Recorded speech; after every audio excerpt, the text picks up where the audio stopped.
So ఎన్ని పద్ధతులు అవలంబిస్తున్నా బరువు తగ్గకపోతే చివరికి ఆశ్రయించేది సర్జరీల్ని. ఈ సర్జరీలు ఎంతవరకు కరెక్ట్, దాని మీద డిబేట్ కంటిన్యూ చేద్దాం. డాక్టర్ ముఖర్జీ గారు, బెరియాట్రిక్ సర్జరీ, లైపోసెక్షన్, మళ్ళీ అందులో ఏదో non surgical liposuction, so called XYZ surgeries, ఇవి ఎంతవరకు కరెక్ట్?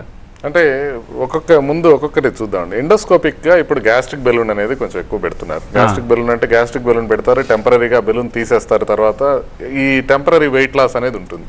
తర్వాత లైఫ్ స్టైల్తో వాళ్ళు మాడిఫై చేసుకోవాలి.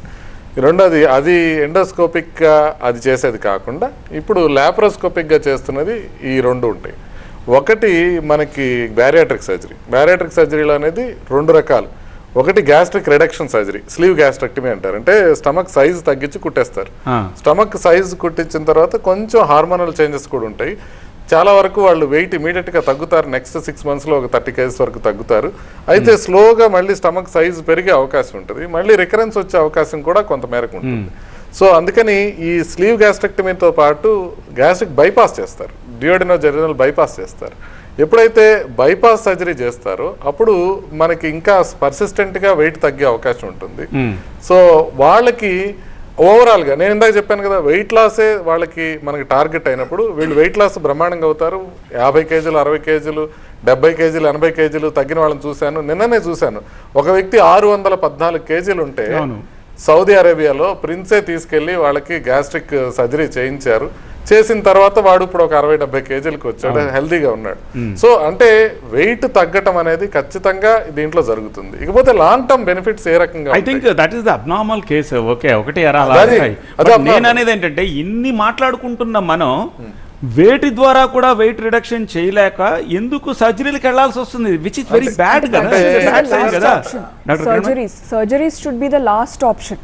అంటే మార్బిడ్ ఒబిసిటీ అంటే if it is crossing 35 BMI 35 kg/m², అది క్రాస్ అయితే then the last option should be bariatric surgery. అంటే సర్జరీ చేయాల్సిన అవసరం ఏముందంటాను. అందుకే అంటాను that should be the last option. అసలు అది that shouldn't be considered. Diet and exercise and lifestyle modifications తోనే actually we can prevent obesity and we can control it also. కానీ చాలా మంది ఏంటంటే they are thinking that is an easy option, fast weight loss వచ్చేస్తుంది అనేసి. But దాంతోని there are many side effects also with bariatric surgeries or any kind of weight loss surgeries. Long term side effects definitely ఉంటాయి. అన్ని డైట్లు try చేసి diet చేసినంత కాలం తగ్గి మళ్ళీ పెరిగిపోయి ఇట్లా చివరికి సర్జరీకి వెళ్ళాల్సిన అవసరం పడుతుంది. అది ఎలా అంటే ఒకటండి, అసలు ఎందుకు వెళ్తున్నారు నాకు చెప్పండి. మీ స్టడీలో సింపుల్ గా ఎందుకు సర్జరీకి వెళ్తున్నారు? ఇప్పుడు 20-25 ఏళ్ల మధ్యలో ఈ సమస్య వస్తే సరే పెళ్లి అనేది ఒకటి ఉంది కాబట్టి తగ్గాలి కాబట్టి వెళ్తూ ఉంటారు. అలా ఎందుకు వెళ్తున్నారు? ఏ రీజన్స్ ఐడెంటిఫై చేసి వెళ్తారంటే సింపుల్ అండి. ఇప్పుడు మీరు టార్గెట్ ఇందాక ఏమన్నారు, ముఖర్జీ గారు చేత 30-40 కిలోలు 6 నెలలు, 30 కిలోలు నెలలో డైట్ లో చికెన్లు మటలు తింటానే, మీకు ఇష్టం వచ్చిన తింటానే, డైట్ లో సైంటిఫిక్ గా రోగాలు పోగొట్టుకుంటా, చక్కగా మొహంలో గ్లో వస్తా, చక్కగా ఫ్యాట్తో ఉండే గ్లో ఉంటా, చక్కగా తగ్గచ్చు. 150 కిలోలు తగ్గచ్చు. ఒక కళ్ళు లేని గుడ్డతను మీరు ఇంటర్వ్యూ చేయండి, మీరు చేసిన అలాంటి వాడిని. ఒక పుట్టు గుడ్డతను టోటల్గా లయసి లేవు. జస్ట్ నా వీడియో చూసి ఒంగోలులో అనౌన్సర్గా చేస్తాడు అక్కడ రైల్వే స్టేషన్లో మున్సిపల్, దీనికి 100 కిలోల పైన తగ్గాడండి ఆయన. 30 inches వెయిట్ లాస్ అయింది జస్ట్ నా వీడియోలు విని. 100 కిలోల పైన దగ్గర లక్షల మంది ఉన్నారు నా డైట్లో, బిఎంఆర్ చేరకుండా ఇప్పటికే తగ్గి నిలబడినాడు. మీ టార్గెట్ ఏంటో 40-50 కిలోలు తగ్గడం, మంచినీళ్ళు తాగినట్టు. ఇంట్లోకి వచ్చిన ఆడవాళ్ళు మీరు చెప్పే ఎక్సర్సైజ్ కనీసం 1 కిలోమీటర్ కూడా నడవకుండా నెలకు 20 కిలోలు తగ్గడం చాలా ఈజీ. నాకు రోజు వేలలో జరిగేది ఇది. వీఆర్ కట్ అంటే సింపుల్. వెయిట్ ఏంటి, వెయిట్ దెబ్బలు అవసరం లేదంటారు మీరు? ఏది సర్జరీలో చేయగల అవసరం లేదు. కాదు, కరెక్ట్. ముఖర్జీ గారు చెప్పింది కరెక్ట్. ఇప్పుడు అందరూ నోరు కట్టుకోరండి. ముఖర్జీ గారు చెప్పింది దాన్ని నేను ఏకీపిస్తా. మీడు అన్నీ చేశాడు, ఆ నోరు కట్టుకోవడం అర్థమైపోయింది. ఏదో పెళ్లి చేయాలి ఆడికి తప్పదు. ముఖర్జీ గారు చెప్పింది కూడా అది, నేను కూడా అది చెప్తున్నా. కానీ అంతదాకా అవసరం ఏముంది? ఇక్కడ ఏం జరుగుతుందంటే, ఇందాక ముఖర్జీ గారు వ్యాలిడ్ పాయింట్ చెప్పారు. ఓ సంచి కోసి మీరు కుట్టారండి, అంటే తెలుగు వాళ్ళకి అర్థమయ్యే భాషలో చెబుతున్నా. మ్యాథ్స్ సంచి మీరు కోసి కుట్టారు, ఇంత అయింది. రేపు ఎంత అవటానికి ఎంతోసేపు పట్టదు. ఇంతటి దానికి బులపాటం ఎందుకు మీకు? రెండు మీరు గుర్తుపెట్టుకోండి. ఆర్తి అగర్వాల్ దగ్గర నుంచి, దాసనారాయణ దగ్గర నుంచి, చక్రి దగ్గర నుంచి ఈ విధానాలకే బలయ్యారు. బలయ్యారు. అశాస్త్రీయం.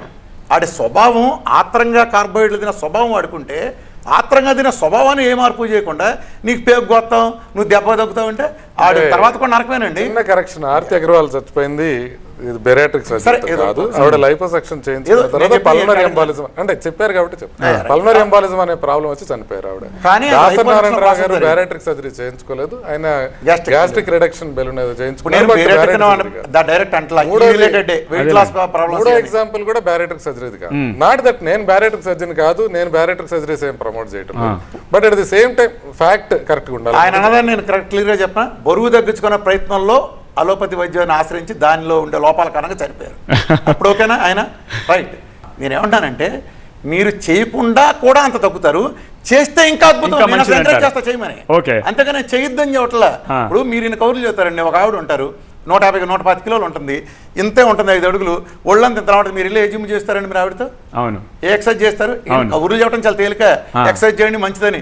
మీరు 150 కిలోలు ఉండే 5 అడుగులు ఉండే ఆవిడతో పెద్ద ఆవిడ ఇక్కడి నుంచి అడుగేయలేదు, మీరేం ఫిట్నెస్ చేసి తగ్గిస్తారండి? మీరు మోకాళ్ళు అరిగిపోతే ఆవిడ కదా నడిపించి మీరు ఏమైనా చేస్తే వాళ్ళకేం సొల్యూషన్ ఇస్తారు? వదిలేస్తారా? వాళ్ళు వదిలేస్తారా? నేను వాళ్ళ గురించి కూడా మాట్లాడుతున్నా. ఓకే. ఎక్సర్సైజ్ చేస్తే ఇంకా మంచిది.